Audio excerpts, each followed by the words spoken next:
Good morning friends. आज मैं आपको बताऊंगा डोमेस्टिक वायलेंस की कोडिफाइड लॉ में क्या लिखा हुआ है। डोमेस्टिक वायलेंस का केस डाला, कोर्ट ने समन किया, हस्बैंड को, माँ बाप को, बहन भाई को, 2 4 5 7 10 लोगों को समन किया। उन बेचारों को पता नहीं होता। एडवोकेट साहब ने बोला समन किया, रिप्लाई फाइल करनी पड़ेगी, बेल लेने पड़ेगी, ये करना पड़ेगा, वो करना पड़ेगा।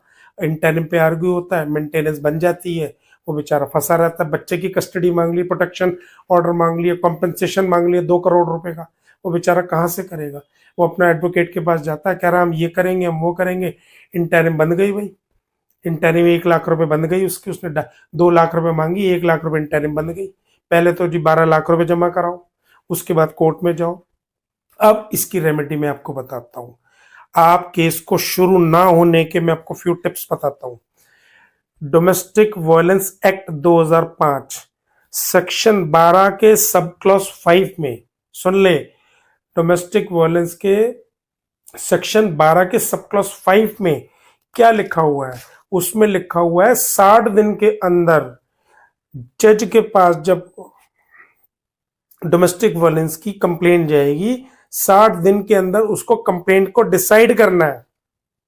क्या? 60 दिन के अंदर उसको डिसाइड करना है। आपने वो एप्लीकेशन इमीडिएटली लगानी है जज साहब को। जज साहब कहेंगे 60 दिन में कैसे खत्म हो जाएगा। आप बोलो जी इसको 90 दिन में खत्म कर दो, 6 महीने में खत्म कर दो। आप एक ऑर्डर, स्पीकिंग ऑर्डर दे दो, आप ऑर्डर लिखवा लो, सबमिशन मेरी लिख लो, जो ऑर्डर करना कर लो। उस ऑर्डर के अगेंस्ट सब सेशन में अपील डाल सकते हैं।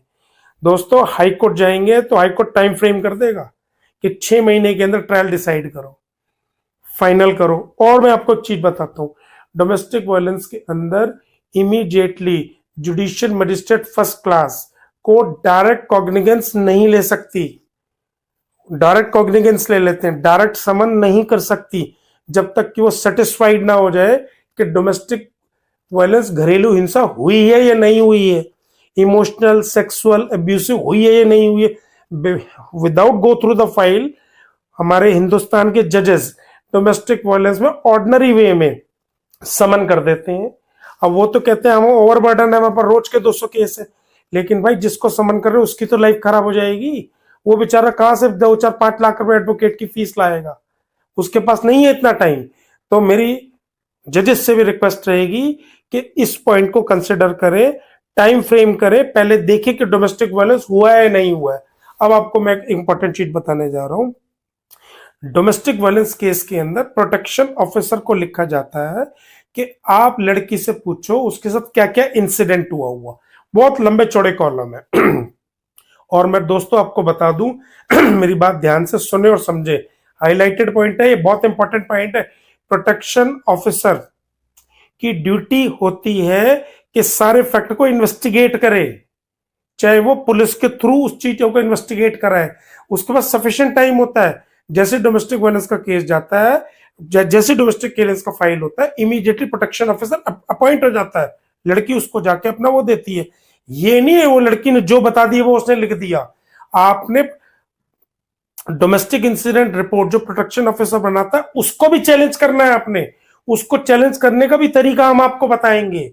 नॉर्मल वे में यूजुअली पूरे इंडिया की प्रैक्टिस में एडवोकेट डोमेस्टिक वायलेंस को बस एक केस समझ के लड़ते हैं कि जी हमने रिप्लाई फाइल करना है, हमने ये करना है। 2 महीने में इंटरिम बन जाती है। 2 साल तक मैं इंटरिम बनने नहीं दूंगा आपको। क्यों? आप कोर्ट के ऑर्डर के अगेंस्ट जाए कि अभी कॉग्निजेंस कैसे ले लिया आपने, उसको इन्वेस्टिगेट ही नहीं किया, उसको इंटेरोगेट ही नहीं किया। प्रोटेक्शन ऑफिसर की रिपोर्ट को चैलेंज करें और उनको ये बोले कि इसमें तो लिखा हुआ है 60 दिन के अंदर खत्म करेंगे आप। और domestic violence purely criminal case नहीं है, मैंने पहले अपनी वीडियो में भी बताया।